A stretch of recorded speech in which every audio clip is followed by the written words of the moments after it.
Kisah inspiratif Khalid bin Walid, pedang Allah yang tak pernah patah. 1. Latar belakang. Khalid bin Walid lahir dari keluarga bangsawan Quraisy di Makkah, tepatnya dari Bani Makhzum, salah satu klan yang terkenal ahli dalam peperangan. Ia tumbuh menjadi sosok gagah berani, sangat cerdas dalam strategi militer, dan tangguh dalam pertempuran. Sebelum masuk Islam, Khalid adalah salah satu komandan Quraisy yang berperan besar dalam Perang Uhud, dan menjadi salah satu penyebab kekalahan kaum muslimin kala itu, karena serangan mendadak dari belakang. 2. Masuk Islam. Khalid bin Walid masuk Islam setelah perjanjian Hudaybiyah, sekitar tahun ke-7 Hijriah. Ia tersentuh setelah melihat perubahan besar dalam umat Islam dan mulai berpikir bahwa kebenaran ada dalam ajaran Nabi Muhammad. Ia pun memutuskan hijrah ke Madinah bersama sahabat lainnya, Amr bin Al-Ash, dan menyatakan keislamannya di hadapan Rasulullah. Nabi menyambutnya dengan hangat dan berkata, "Segala puji bagi Allah yang telah memberimu hidayah. Aku telah melihat dalam dirimu kecerdasan yang luar biasa. Andai itu kau gunakan dalam Islam, niscaya engkau akan bermanfaat besar bagi umat ini." 3. Dijuluki pedang Allah. Julukan ini diberikan Rasulullah kepada Khalid setelah perannya yang luar biasa dalam Perang Mu'tah, di mana 3 panglima muslim syahid satu demi satu. Khalid yang saat itu belum lama masuk Islam, mengambil alih komando dan berhasil menyelamatkan pasukan muslim dari kepungan tentara Romawi yang jumlahnya jauh lebih besar. Nabi Muhammad bersabda, "Kini bendera diambil oleh pedang Allah, dan Allah menjadikan kemenangan di tangannya." Sejak itu, Khalid bin Walid dikenal sebagai Saifullah al-Maslul, pedang Allah yang terhunus. 4. Kemenangan tanpa kekalahan. Khalid memimpin banyak pertempuran besar, dan tak pernah sekalipun kalah. Di antaranya, Fathu Makkah, penaklukan Makkah, Perang Hunain, Perang Tabuk, Perang Yamamah, melawan Musailamah al-Kadzab, Perang Yarmuk, melawan Romawi, Perang Qadisiyah dan ekspedisi ke Irak. Kepiawaian strategi Khalid membuat pasukan musuh sering kalah walau jumlahnya lebih besar. Ia adalah ahli siasat dan inovatif dalam taktik militer. 5. Dipecat tanpa dendam. Pada masa pemerintahan Khalifah Umar bin Khattab, Khalid bin Walid dicopot dari jabatannya sebagai panglima. Tapi yang luar biasa adalah sikap Khalid. Ia menerima keputusan itu tanpa rasa dendam sedikit pun, dan tetap berperang sebagai prajurit biasa. Ketika ditanya mengapa tetap berjuang walau bukan pemimpin, Khalid menjawab, "Aku berperang bukan karena Umar atau jabatan, tapi karena Allah." 6. Wafat tanpa syahid. Yang paling mengharukan dari kisah Khalid bin Walid adalah ia wafat bukan di medan perang, padahal hidupnya dihabiskan di medan tempur. Ia wafat karena sakit. Sebelum wafat, Khalid berkata dengan penuh kesedihan, "Aku telah mengikuti puluhan peperangan, tidak ada sejengkal pun di tubuhku kecuali ada bekas luka atau tusukan pedang. Tapi kini aku mati di atas tempat tidurku seperti unta tua. Semoga mata para pengecut tidak bisa tidur." 7. Warisan abadi. Khalid bin Walid meninggalkan warisan besar dalam sejarah Islam, semangat pantang menyerah, ketulusan, dan loyalitas sejati kepada Allah dan Rasul-Nya. Ia menjadi simbol bahwa Islam tidak hanya ditopang oleh ibadah, tapi juga keberanian dan strategi untuk menegakkan kebenaran. Kemenangan yang membuatnya gelisah. Sebelum menjadi cahaya bagi Islam, Khalid bin Walid adalah bayang-bayang yang menggentarkan umat muslim. Namanya melegenda bahkan sebelum ia memeluk Islam. Pada masa itu, Khalid adalah panglima Quraisy, ahli strategi yang disegani, dan simbol kekuatan Makkah. Namun, siapa sangka, kemenangan besarnya justru menjadi awal kegelisahan jiwa yang tak bisa ia padamkan. Dalam Perang Uhud, Khalid menunjukkan kejeniusan militernya. Melihat para pemanah Muslim meninggalkan pos di Bukit Uhud karena mengira perang telah dimenangkan, ia melihat celah. Dengan cekatan, ia memutar pasukannya dari belakang dan melancarkan serangan mendadak. Situasi berubah drastis. Pasukan Muslim kocar-kacir. Banyak sahabat gugur syahid, termasuk Hamzah bin Abdul Muthalib, paman Rasulullah. Hari itu, Khalid mencetak sejarah sebagai panglima kemenangan Quraisy. Namun, di balik kemenangan itu, ada sesuatu yang mengganggu pikirannya. Di malam hari setelah perang, ketika sorak-sorai telah berhenti dan kemah telah sunyi, Khalid duduk sendiri menatap pedangnya. Pedang yang masih basah oleh darah lawan. Tapi kali ini, hatinya tidak merasa bangga. Ada sesuatu yang terasa kosong. Ia mulai bertanya-tanya, mengapa pasukan Muslim begitu gigih bertahan walau diserang dari dua sisi? Apa yang membuat mereka tidak lari? Padahal jumlah mereka lebih sedikit, dan kondisi tidak berpihak. Khalid tahu, dalam ilmu perang, keberanian seperti itu tidak biasa. Ada kekuatan yang tak terlihat yang menopang mereka. Hari demi hari, kegelisahan itu tak kunjung reda. Kembali ke Makkah, Khalid menerima pujian dari para pemuka Quraisy, dipanggil sebagai pahlawan dan penyelamat. Namun dalam hati, ia mulai merasa bahwa ia bukan pemenang sejati. Justru para sahabat Nabi yang gugur dengan senyuman di wajah merekalah yang terlihat seperti menang. Ia mulai menyaksikan bahwa Islam bukan lagi agama kaum lemah, tapi mulai tumbuh menjadi kekuatan yang tak bisa diabaikan. Ketika perjanjian Hudaybiyah terjadi, Khalid mengamati pergerakan umat Islam dari jauh. Ia heran, mengapa Nabi Muhammad dan para pengikutnya justru memilih kesepakatan damai walau mereka sudah cukup kuat? Ia mulai melihat sesuatu yang lebih besar dalam diri Rasulullah, kebijaksanaan, keteguhan, dan keyakinan yang tidak dimiliki oleh siapapun di Makkah. Perlahan, hati Khalid diliputi cahaya yang tak bisa ia tolak. Ia melihat bahwa selama ini ia bertempur bukan demi kebenaran, tapi demi kebanggaan dan nama besar.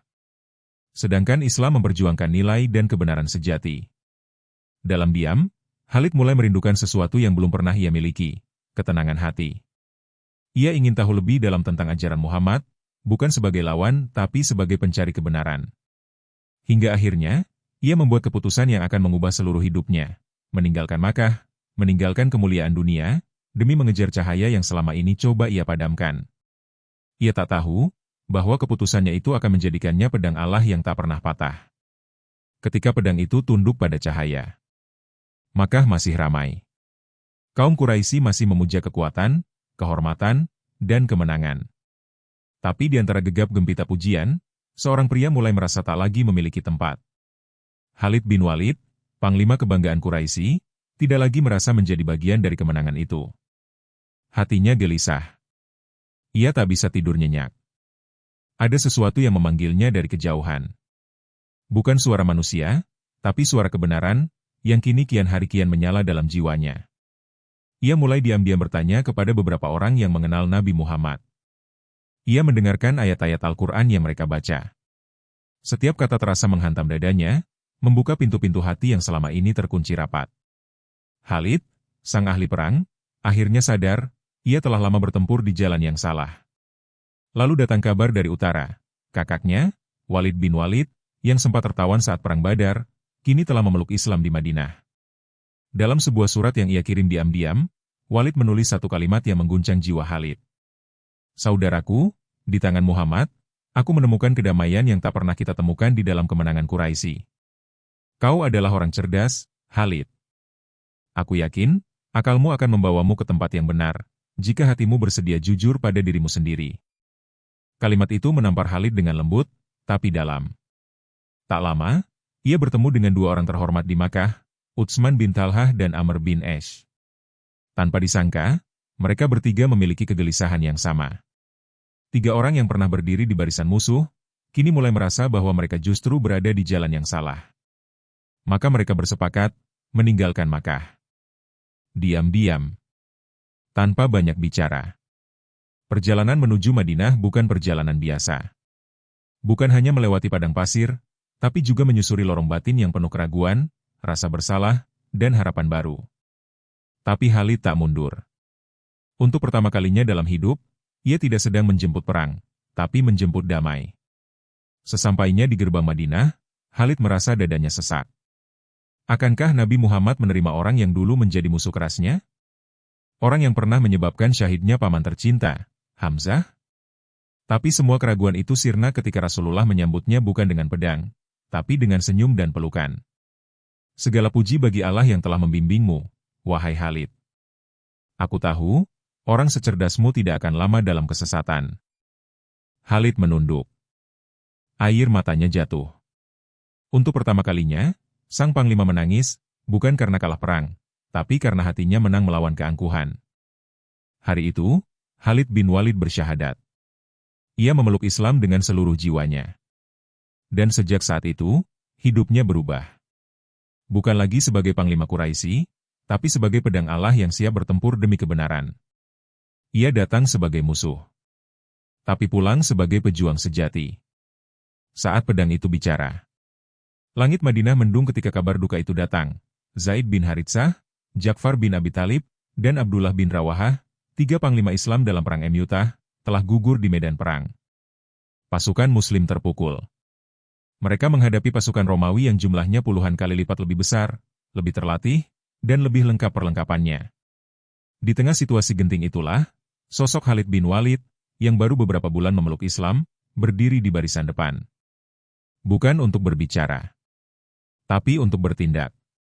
Ketika komando diberikan kepadanya, sebagian pasukan sempat ragu. Apakah kita akan menyerahkan pasukan ini kepada orang yang dulu memerangi kita di Uhud? Bisik beberapa orang. Tapi situasi tak memberi ruang untuk berdebat. Mereka butuh pemimpin. Dan Allah telah memilihkan satu, Khalid bin Walid. Khalid maju tanpa gentar. Bukan dengan arogansi seperti masa lalu, tapi dengan keyakinan bahwa kini ia berjuang demi kebenaran. Melihat pasukan Romawi mengelilingi dari berbagai sisi, Khalid segera melakukan manuver cerdas. Ia memecah pasukan menjadi beberapa bagian, membuat seolah-olah bala bantuan Muslim telah datang. Ia menyusun strategi mundur secara teratur sambil menjaga moral pasukan tetap tinggi. Taktik ini membingungkan pasukan Romawi. Mereka mundur, mengira akan disergap. Selama 1 hari penuh, Khalid bertarung habis-habisan. Pedangnya patah. Lalu ia mengambil pedang lain. Patah lagi. Lalu ia ambil pedang ketiga. Dalam 1 hari itu, 9 pedang patah di tangannya, tapi semangatnya tidak. Hingga akhirnya, berkat kecerdikannya, pasukan Muslim berhasil mundur dengan teratur dan aman, menghindari pembantaian besar-besaran. Padahal mereka hanya 3.000 orang melawan lebih dari 100.000 pasukan Romawi. Saat kembali ke Madinah, sebagian orang menyambut dengan dingin. Mereka mengira mundurnya pasukan adalah tanda kekalahan. Tapi Rasulullah menyambut Khalid dengan cara yang berbeda. Dengan penuh wibawa dan cinta, Nabi berkata, Khalid adalah pedang dari pedang-pedang Allah yang telah dia hunus kepada orang-orang kafir. Maka sejak hari ini, dia adalah Saifullah, pedang Allah. Gelar itu bukan sekadar pujian. Tapi pengakuan bahwa Khalid bukan lagi sekadar panglima, dia adalah alat kekuatan Allah di muka bumi. Seorang pejuang yang seluruh hidupnya kini didedikasikan untuk Islam. Dan sejak hari itu, dunia menyaksikan bagaimana seorang Khalid bin Walid menjadi legenda. Bukan karena jumlah musuh yang ia kalahkan, tapi karena bagaimana ia menaklukkan egonya sendiri dan menyerahkan seluruh kekuatannya kepada Yang Maha Kuasa. Langit Syam membara. Di ufuk barat, pasukan Romawi berkumpul, menggetarkan bumi dengan derap kuda dan dentang baja. Lebih dari 240.000 pasukan salib siap menghancurkan Islam dari akar-akarnya. Mereka yakin, hanya butuh sekali hantaman untuk menyapu habis umat Muhammad dari tanah Arab. Di seberang medan, hanya sekitar 30.000 pasukan Muslim berdiri. Wajah-wajah mereka teduh, tapi dada mereka berdebar. Mereka tahu mereka tak punya cukup orang, tak punya cukup senjata, bahkan tak punya benteng untuk berlindung. Tapi mereka punya satu hal yang tak dimiliki pasukan manapun. Khalid bin Walid. Perang Yarmouk bukan sekadar pertempuran antara dua bangsa. Ini adalah perang antara dua peradaban, Romawi dengan segala kejayaannya, melawan Islam yang baru bangkit tapi penuh keyakinan. Malam sebelum perang, Khalid berjalan sendiri mengelilingi pasukannya. Ia menatap satu persatu wajah pejuang Islam. Ia tak berpidato panjang. Ia hanya berkata lirih, tapi mengguncang. Sesungguhnya kita tak diperkuat oleh jumlah, tapi oleh keimanan. Jika kalian goyah hari ini, tak akan ada esok bagi anak-anak kalian. Tapi jika kalian berdiri, maka Allah akan menuliskan sejarah dengan darah kita. Pagi itu, Yarmouk menyaksikan sesuatu yang belum pernah terjadi sebelumnya. Khalid membagi pasukan dalam formasi melingkar, mengunci gerak Romawi dari sisi. Ia menempatkan pasukan berkuda di tempat-tempat tak terduga, menciptakan jebakan tak terlihat. Saat perang dimulai, pasukan Romawi menyerbu dengan keras. Tapi Khalid memimpin sendiri serangan balasan dari tengah. Ia tidak bersembunyi di belakang. Ia bertempur di baris terdepan. Pedangnya berputar, tubuhnya penuh debu dan darah. Tapi semangatnya menyala. Hari demi hari pertempuran berlangsung. Matahari Yarmouk menyaksikan tumpahnya darah, gemuruh takbir, dan jeritan-jeritan terakhir para tentara salib. Tapi perlahan, gelombang kemenangan mulai berpihak pada Islam. Pada hari ke-6, Khalid melakukan manuver terakhirnya. Ia memecah pasukan berkuda menjadi dua, memukul dari belakang pasukan Romawi. Mereka panik, kocar-kacir, dan saling injak. Ribuan terbunuh, sisanya melarikan diri ke utara. Ketika matahari tenggelam, tanah Yarmouk sunyi. Di atas hamparan debu, Khalid berdiri lelah, memandang langit. Ia menang, tapi ia tak bersorak. Di dadanya, ada tangis yang tak terlihat. Ya Allah, aku hanya ingin Engkau ridha. Tak ada pujian yang kuharapkan, selain Engkau menerimaku sebagai hamba-Mu yang setia. Perang Yarmouk menjadi titik balik sejarah dunia. Islam tak hanya selamat, tapi mulai berkembang ke Syam, Palestina, dan sekitarnya. Dan nama Khalid bin Walid dikenang selamanya, bukan sebagai penakluk, tapi sebagai hamba Allah yang menundukkan seluruh kejayaan dunia demi kebenaran.